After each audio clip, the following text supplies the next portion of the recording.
Welcome. आप लोगों का स्वागत है Dan and English words gimmick episode 12 में। आज का 12वां दिन, नया एपिसोड और आज का सिचुएशन ये रहा। Hello, my dear friend, most welcome in this show. The today's situation is Mr. Ram started his business with a rip-roaring publicity campaign. Every nook and cranny means in his vicinity.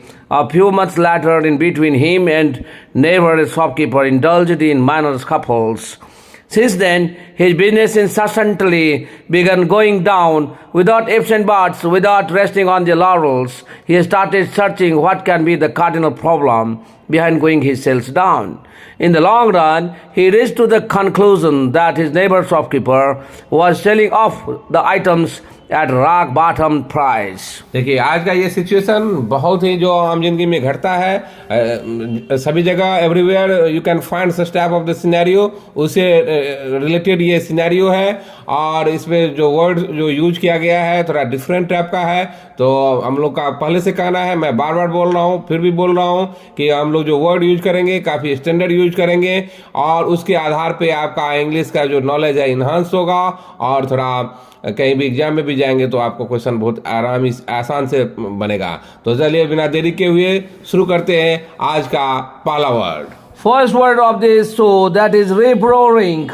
Rip-roaring, देखिए are के नीचे लकीर है जिसका मतलब rib, are पे थोड़ा soft आवाज देना है और दूसरा आर पे देखिए ऊपर लकीर है जिसका मतलब आर पे जोर देना है और ये सी का उल्टा है और दो बिंदी है जिसको ओ करके पढ़ेंगे तो रिप रोरिंग। और ये एन जो है देखिए उसका नीचे थोड़ा बढ़ा हुआ है, फोल्डेड है, तो अंग पढ़ेंगे तो ये हो गया rib roaring.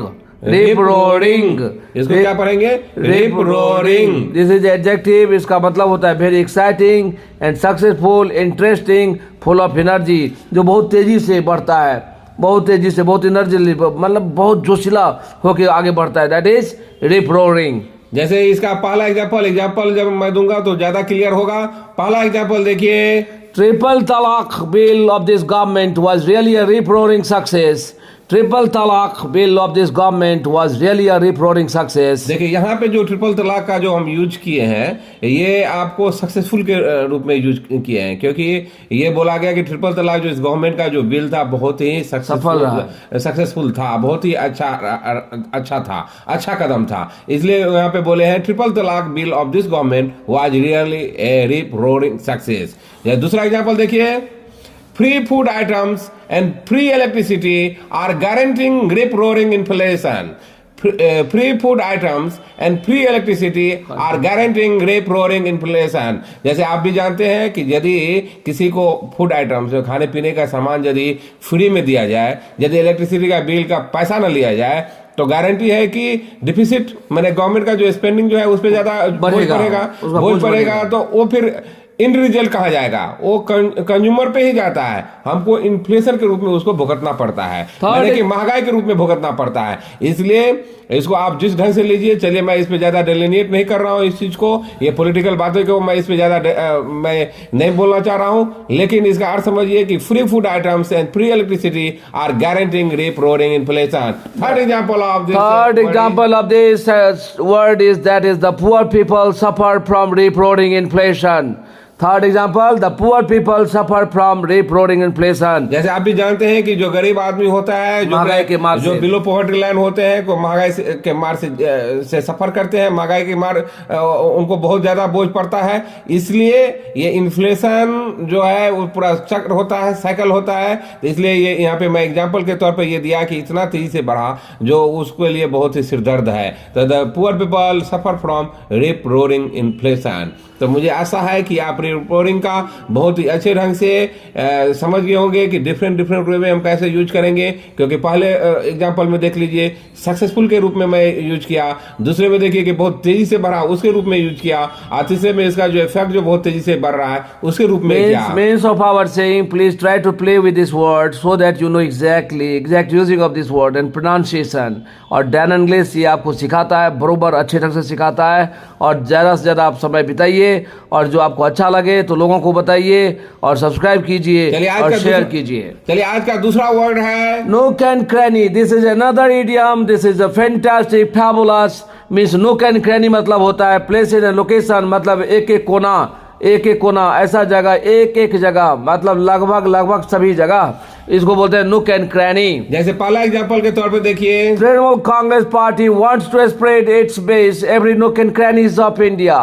Trinamool Congress Party wants to spread its base every nook and crannies of India. ये ध्यान दीजिए, क्रैनी को क्रैनीज भी बोल सकते हैं और क्रैनी भी बोल सकते हैं। इसका अर्थ ये हुआ कि मैं समझाने का कोशिश कर रहा हूँ, जो तृणमूल कांग्रेस जो कि अभी वेस्ट बंगाल में खास करके जो रीजनल पार्टी है, ये इनका ये इरादा है कि ये पार्टी को मैं चारों तरफ मतलब इंडिया के कोने कोने में चप्पा पे मैं फैला दूं। तो ये यही बोलना चाह रहा है कि Trinamool Congress party wants to spread its base every nook and crannies of India. तो देखिए कैसे जैसे शो बढ़ रहा है, वर्ड का स्टैंडर्ड भी बढ़ रहा है, थोड़ा डिफरेंट टाइप का वर्ड भी आ रहा है, आप इसको यूज कीजिए। पहले मैं बोल रहा था अफिल एंड डोंडेल, जैसे अभी यूज आ गया every nook and crannies of India. तो मेरा ये कहना है कि आप जैसे ऐसे सैनोनिम पे काम करते रहेंगे, अच्छे वर्ड पे काम करेंगे, तो आपका स्टैंडर्ड भी बढ़ते जाएगा और आपको यूज करने में भी मजा आएगा। दूसरा एग्जाम्पल देखिए, still Hindi language did not reach every nook and cranny of India. मैंने अभी भी ये हिंदी लैंग्वेज जो है, जो हिंदी हम लोग बोलते हैं, ये अभी भी पूरा इंडिया में कोने कोने तक नहीं फैला है, क्योंकि आप जैसे जानते हैं कि खास करके जो साउथ इंडिया है वो हिंदी को इतना प्रेफर नहीं करता है। हाँ, थोड़ा मोड़ा अभी पेनिट्रेशन हो गया है, लेकिन अभी भी कोने कोने चप्पे पर हिंदी नहीं फैला है। तो ये बोला कि still Hindi language did not reach every nook and cranny of India. चलिए अभी हम चलते हैं तीसरे वर्ड की तरफ। आज का तीसरा वर्ड है वासिनिटी। दैट इज वासिनिटी मीन्स होता है, ये नॉन काउंटेबल है। यहाँ पे देखिए एस के ऊपर थोड़ा एक बार फिर से प्रोनाउंसिएशन पे थोड़ा इसको ध्यान दीजिए। वेसिनिटी देखिए यहाँ पे वेसिनिटी, ये एस पे ऊपर लकीर है तो इसका मतलब एस पे जोड़ देना होगा, और ये उल्टा ई है तो इसका मतलब अ पढ़ेंगे, और वी के बाद देखिए उल्टा ई है, दैट इज वेसिनिटी।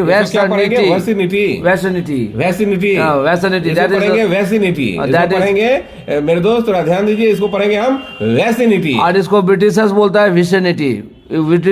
विसिनिटी। तो अपने लोग कभी विसिनिटी भी बोलते हैं, तो चलिए ब्रिटिश के हिसाब से सही है, लेकिन हम लोग ज्यादा, आपको पता है कि अमेरिका पे ज्यादा फॉलो करते हैं, तो इसको हम बोलेंगे vicinity. That is non countable, और इसका मतलब है the area around the place, locality, region, मतलब आसपास के इलाका। जैसे मान लीजिए आप पटना में हैं तो पटना के आसपास के इलाका बोले ना पटना वेसिनिटी। मैंने जैसे हाजीपुर हो गया तो बोलेंगे कि हाजीपुर इन द वेसिनिटी ऑफ पटना, ऐसे करके यूज करेंगे। जैसे एग्जांपल के तौर पे ही देख लीजिए, example, there are many hotels in the vicinity of Delhi station. आप कहीं पे भी स्टेशन के आसपास आप होटल आपको मिलता है, तो उस लोकेलिटी में आपको बहुत सारा होटल मिलेगा। इसलिए एग्जांपल देखिए, there are many hotels in the vicinity of Delhi station. दूसरा एग्जांपल देखिए, living is very dangerous in the vicinity of the coast line, क्योंकि आप जैसे जानते हैं कि कोस्ट लाइन में कभी कभी स्टॉर्म आता है, जब तूफान आता है तो बहुत ही रहना दिक्कत हो जाता है, इसलिए मैं उसके तौर पे बताया। वैसे रहने के लिए बहुत आदमी रहते हैं और अच्छा भी लगता है, लेकिन एग्जाम्पल के तौर पर देखिए, living is very dangerous in the vicinity of the coast line. तीसरा एग्जाम्पल देखिए, Third example is in our coaching immediate vicinity you can find a lot of science coaching center.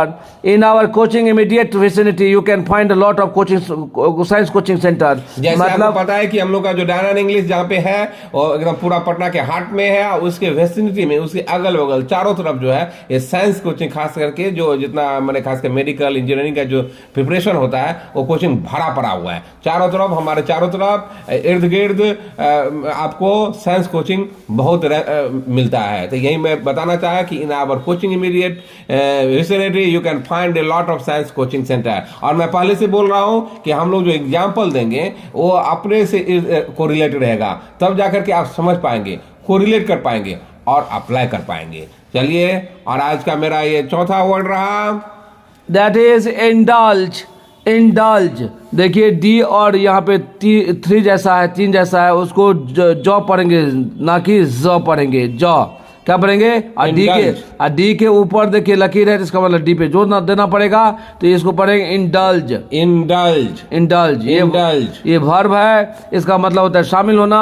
लेकिन एग्जांपल देखिए, word देखिए, to allow yourself or someone else to have something enjoyable, मतलब किसी काम में आप एंजॉय करते हैं, अच्छा लगता है, तभी तो आप किसी काम में व्यस्त रहते हैं, शामिल रहते हैं। मतलब किसी काम में आप उसमें पार्टिसिपेट किए और एंजॉय कर रहे हैं तो उसी को बोलते हैं हम इंडल्ज। जैसे पहला एग्जांपल देखिए, when I get my salary my wife indulges in a shopping. मैंने जब मेरा सैलरी आया तो मेरी पत्नी जो है और वो शॉपिंग में व्यस्त हो गई, मैंने लुप्त हो गई और बहुत एंजॉय की, तो इसलिए बोलेंगे when I get my salary my wife indulges in a shopping. My dear friend, 10 times said, still I am saying, if you believe, if you have a faith, so please come here with an allied will, nor mistrust over Dan English and its skill.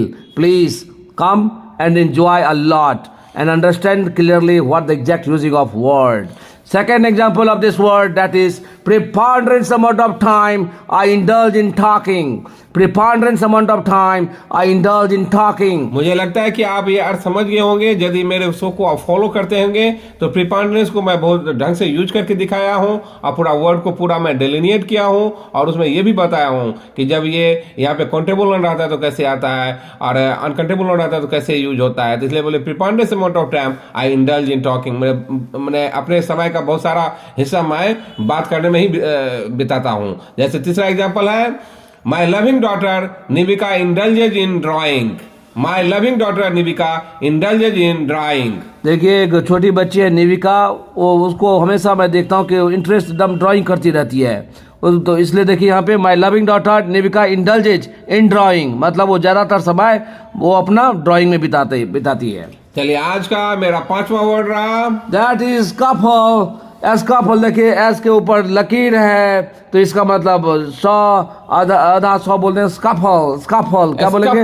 स्काफल। ये non countable है और ये verb भी होता है। Scuffle a short and sudden fight, specially small number of people fight, मतलब 1 to 1 fight करते हैं या 3-4 आदमी के बीच में जो स्काफल होता है उसको झगड़ा बोलते हैं, फाइटिंग बोलते हैं। बहुत आदमी के बीच में नहीं, छोटे कम संख्या के लोगों के बीच में, चंद आदमियों के बीच में जो झगड़ा होता है उसको बोलेंगे हम एस्काफल। मतलब जैसे एग्जांपल देखिए, पहला example, 2 persons were injured in escapades।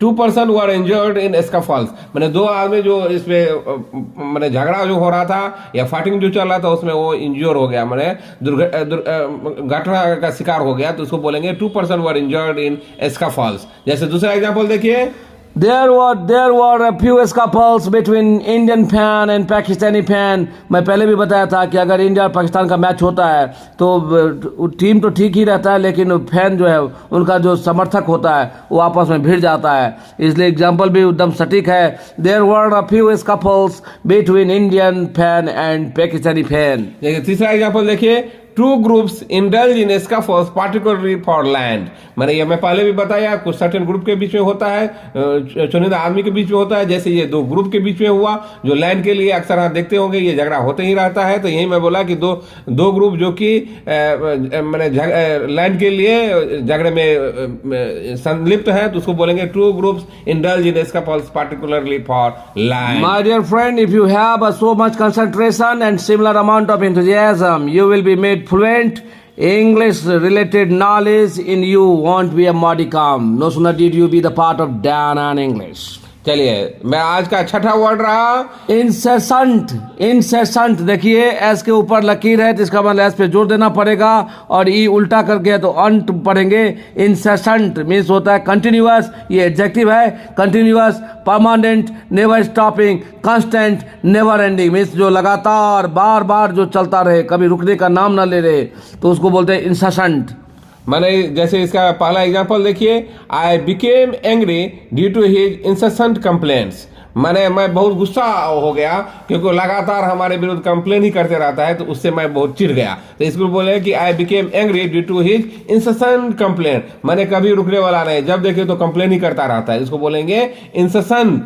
Yes. Second example of this word, that is situation of Mumbai becomes bad due to incessant rain. और मुंबई के बारे में आपको पता होगा, बारिश की वजह से वहाँ पे सब कुछ अस्त व्यस्त हो जाता है, क्योंकि वहाँ पे बारिश होने लगता है तो लगातार होता रहता है. तो इसका मतलब ये है, the situation of Mumbai becomes bad due to incessant rain. तीसरा एग्जांपल देखिए, incessant talking is the cause of his fighting. मैंने लगातार किसी से आप यदि बात करेंगे, तो मैं पहले भी बोला कि यदि लिमिटेड बात होना चाहिए, और ये कहा भी गया है कि यदि if you want to maintain your friendship then you have to keep the distance. तो इसी संदर्भ में जैसे देखिए, incessant talking is the cause of his fighting. लगातार बात करेंगे तो आपका बयान कुछ बात हो जाएगा, कुछ इधर उधर का बात हो जाएगा, जिससे लेकर के फाइटिंग हो जाता है. यही मैं बताना चाहिए एग्जाम्पल में, incessant talking is the cause of his fighting. Seventh word of this, so that is ifs and buts.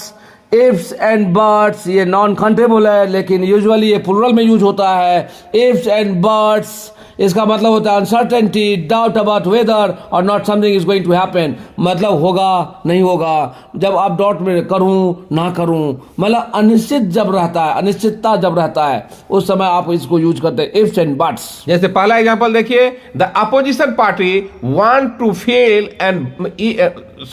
The opposition party wants to feel ifs and buts in the mind of people against BJP. मैंने इसका अर्थ ये हुआ कि opposition party जो है आदमी के दिमाग में केवल यही भरना चाह रहा है, मैंने अनसर्टेनिटी, डाउट पैदा करना चाह रहा है बीजेपी के खिलाफ, यही बोलना चाह रहा है. The opposition party want to feel ifs and buts in the mind of people against BJP.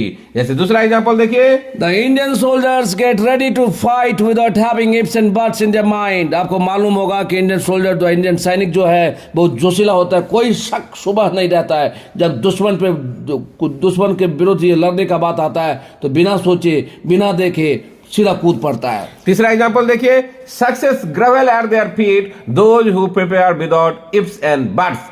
ये कहावत भी है और सच्चाई भी है. यदि आप इतना बिना अगर मगर का कुछ तैयारी किए हैं और को हार्डली मेहनत किए हैं, तो सक्सेस आपका कदम चूमेगा, गारंटी चूमेगा. जैसे देखिए, ग्रेवल को मैं यहाँ डिलिनेट करना चाह रहा हूँ. देखिए, सक्सेस ग्रेवल्स मैं बोला, तो ग्रेवल का अर्थ क्या होगा? ग्रेवल, देखिए सक्सेस ग्रेवल्स मतलब आपके पैर के तले, मतलब पैर में लौटने लगेगा.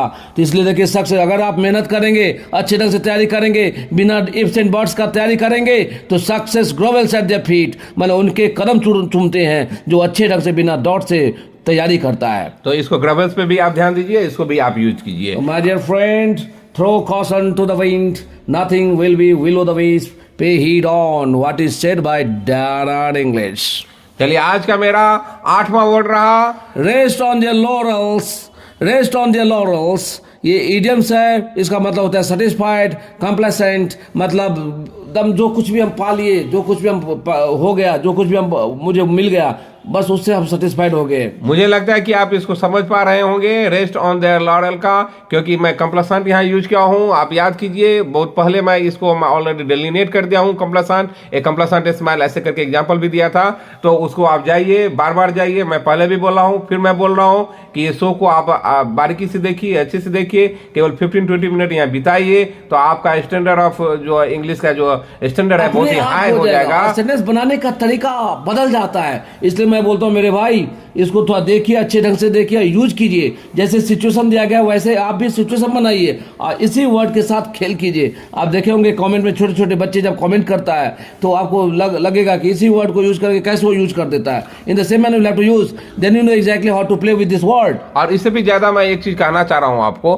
क्योंकि मैं कुछ चंद स्टूडेंट से बात किया, तो उनका ये कहना था कि ये कहने के लिए मैंने 9-10 वर्ड रहता है, लेकिन वर्ड के अंदर भी बहुत सारे वर्ड रहता है. और खास करके जो सेंटेंस बनाने, फॉर्मेशन का कैसा स्ट्रक्चर हो, कैसे बनाया जाता है, उसको कैसे ड्रैग करते हैं, कैसे यूज करते हैं, तो बहुत सारे बारीकी इसमें दिया रहता है. The means of my saying is that, मैंने आप यदि 10 वर्ड के लिए आते हैं, तो गारंटी मैं बोल रहा हूँ कि यहाँ से 30 वर्ड लेके आप जाएंगे परसों में. बहुत ही आसान तरीका से आप इंग्लिश का जो वोकैब का जो है बहुत ही इनहांस कर सकते हैं नॉलेज को. इसलिए मैं बोला इसको प्रॉपर फॉलो कीजिए. You can find a drastic change in yourself. Please try to pay attention with that part. What is said by Dan English. देखिए, इसका पहला एग्जांपल देखिए, एग्जांपल के तौर पे आप समझेंगे, unless you get success you can't rest on your laurels. माने unless you get success you can't rest on your laurels. माने इसका एग्जांपल, इसका माने अर्थ ये हुआ, जब तक आप सफलता नहीं पाते हैं, तब तक आपको शांति या सेटिस्फाइड होने की जरूरत नहीं है. संतुष्टि होने की जरूरत नहीं है। मीन्स अपना मेहनत जारी रखिए जब तक आप सफल नहीं हो जाते हैं।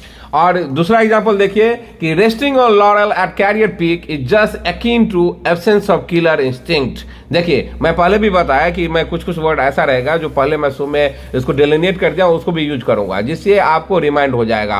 और आप भी, मैं आपको कंपेल करना चाहूँ कि इसको यूज कीजिए, प्ले विद द वर्ड। तो जैसे कि resting on laurels at career peak is just akin to absence of killer instinct. इसका अर्थ ये हुआ कि मान लीजिए आप सफलता पा लिए और अपने पिक पे हैं, मैंने अच्छा कर रहे हैं, अच्छा कर रहे हैं, और उस समय यदि रेस्ट ऑन लॉरल है, मैंने कंप्लेसेंट हो गए, सेटिस्फाइड हो गए, तो समझिए आपको जो फाइट करने का इंस्टिंक्ट है, किलर इंस्टिंक्ट, कुछ करने का जो जज्बा है, उसको आप खत्म कर रहे हैं। उसके बराबर हो गया हो तो आप खत्म कर रहे हैं, तो वो नहीं होना चाहिए। तो इसलिए मैं एग्जांपल पे दिया, resting on laurel at career peak is just akin to absence of killer instinct. अगर आप कुछ करना चाहते हैं, बनना चाहते हैं, खासकर अंग्रेजी में कुछ अच्छा करना चाहते हैं, तो मैं यही बोलूंगा कि dig a little deeper and work a little harder my dear friend. अपने आप होता है, अच्छा हो जाता है। चलिए, आज का नंबर वर्ड रहा इन the long run. In the long run ये क्या है? इडियम्स है। इसका अर्थ होता है in the future and soon. मतलब कुछ जो अंततो गत्वा जो होने वाला है या तुरंत होने वाला है, तो उसको बोलते हैं इन द लॉन्ग रन। तो इसका एग्जांपल देखिए, first example of this idioms, that is now it seems method of done and English a little bit different, but we are sure it is the best method and style of teaching in a long run. तो my dear friend, जो डैन English का जो पढ़ाने का तरीका है अलग है, तरीका अलग है, बिल्कुल अलग है। और जैसे मुझे फीडबैक मिल रहा है, वो बोलता है कि आपको भविष्य में ये डैन इंग्लिश बहुत अच्छा करेगा। मतलब कुछ भविष्य में हो या कुछ जल्दी हो, लेकिन होगा तो बहुत ही अच्छा होगा। दूसरा एग्जांपल देखिए, by quitting school you will have to regret in the long run. माने यदि अभी स्कूल को आप यदि अभी छोड़ते हैं, जाना अभी पढ़ाई यदि छोड़ते हैं, तो आपको आने वाले समय में आपको इस पे पछताना पड़ेगा। आदमी पछताएंगे, ये मैं बोल रहा हूँ। तो इसलिए बोला कि by quitting school you will have to regret in the long run. और जैसे सेंटेंस का देखिए, इसमें ग्रामर बहुत सारा चीज होता है, तो इसलिए मैं बार बार बोला, यदि उससे रिलेटेड यदि कोई प्रॉब्लम होता तो please knock the door of the den and English. तीसरा एग्जांपल देखिए, बेटी बचाओ बेटी पढ़ाओ scheme of the central government will bring a drastic change in our society in the long run. जैसे आप भी जानते होंगे, ये मोदी गवर्नमेंट का ये पहल बेटी बचाओ बेटी पढ़ाओ का जो स्कीम था, जो योजना था, और बहुत ही अच्छा है। और ये हम बोल रहे हैं कि ये बहुत ही बड़ा परिवर्तन लाएगा अपने सोसाइटी में आने वाले समय में। तो आने वाले समय के लिए भी मैं जैसे यूज किया, तो ये हो गया इन द लॉन्ग रन। तो यही मैं बोला, बेटी बचाओ बेटी पढ़ाओ scheme of the central government will bring a drastic change. Drastic change मैंने बहुत बड़ा बदलाव in our society in the long run. जैसे देखिए, आज का मेरा फाइनल वर्ड और last word, 10th word is rock bottom. Rock bottom, ROC के BOTTOM, रॉक बॉटम पढ़ते हैं। देखिए, आर के नीचे लकीर है, इसका मतलब आर पे थोड़ा सॉफ्ट आवाज होगा, और ए के आगे 2 बिंदी है, तो ये आप पढ़ेंगे। इसको क्या बोलेंगे? राक पढ़ेंगे, और बी के ऊपर लकीर है, इसका मतलब ब पे जोर देना है। ए के आगे 2 बिंदी है, मीन्स आ हो गया, तो बॉटम।